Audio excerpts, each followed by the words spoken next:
अगर आपका भी सपना है 10वीं के बाद डायरेक्ट सरकारी नौकरी पाने का, वो भी आर्मी वर्दी वाली, तो 10वीं के बाद सेंट्रल आर्म फोर्स जैसे बीएसएफ, सीआईएसएफ और सीआरपीएफ की तरफ से निकलकर आ रही है अगले महीने बम्पर भर्ती। जी हाँ दोस्तों, एसएससी जीडी आपके लिए सबसे बड़ा मौका है। ऑफिशियल अपडेट के मुताबिक नई वैकेंसी की नोटिफिकेशन सितंबर में रिलीज होने वाली है। लेकिन क्या आपको पता है कि लाखों बच्चे हर साल से गलत इन्फॉर्मेशन की वजह से बाहर हो जाते हैं। तो आज के इस वीडियो में हम देखेंगे एसएससी जीडी की complete details, qualification, age limit, exam pattern, physical test और इन हैंड सैलरी तक। सबसे पहले बात करते हैं सबसे बड़े सवाल की, एसएससी जीडी की नई वैकेंसी कब तक आएगी। ऑफिशियल एसएससी कैलेंडर के हिसाब से एसएससी जीडी कांस्टेबल की नोटिफिकेशन सितंबर अक्टूबर में रिलीज होने वाली है। का ऑनलाइन एप्लीकेशन सितंबर या अक्टूबर में शुरू हो जाएगा और जो इसमें वैकेंसी बताई जा रही है 25,000 से ज्यादा वैकेंसी आने के चांस है। सबसे पहले बात करते हैं एज लिमिट क्राइटेरिया की। तो एजुकेशन आपका अगर किसी भी मान्यता प्राप्त बोर्ड से 10वीं पास है तो आप इस भर्ती के लिए एलिजिबल है। इसके अलावा आपको किसी भी प्रकार टेक्निकल डिप्लोमा की जरूरत नहीं है। और इसमें जो एज रखी गई है, एज लिमिट जनरल कैंडिडेट्स के लिए 18 से 23 साल है। वहीं एसएससी और एससी और एसटी कैंडिडेट्स को 5 साल और ओबीसी व कैंडिडेट्स को 3 साल की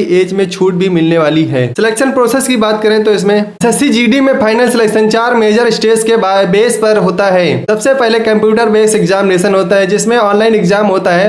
80 क्वेश्चन होते हैं, टोटल 160 मार्क्स से। टाइम जो आपको इससे मिलता है 60 मिनट का टाइम मिलने वाला है। क्वेश्चन आते हैं जनरल इंटेलिजेंस रीजनिंग के 20 क्वेश्चन जो कि 40 नंबर के होते हैं। जनरल नॉलेज और जनरल अवेयरनेस से 20 क्वेश्चन जो भी 40 नंबर के होते हैं और 1/3 की नेगेटिव मार्किंग भी रहती है। उसके बाद फिजिकल स्टैंडर्ड टेस्ट होता है जिसे पीएसटी बोलते हैं। इसमें आपका हाइट और चेस्ट मेजरमेंट लिया जाता है। मेल कैंडिडेट्स के लिए 170 सेंटीमीटर, वहीं फीमेल कैंडिडेट्स के लिए 157 सेंटीमीटर लिया जाता है। उसके बाद आपका फिजिकल एफिशिएंसी टेस्ट यानी पीईटी होता है। तो मेल कैंडिडेट के लिए 5 किलोमीटर की रनिंग 24 मिनट में कंप्लीट करनी होती है।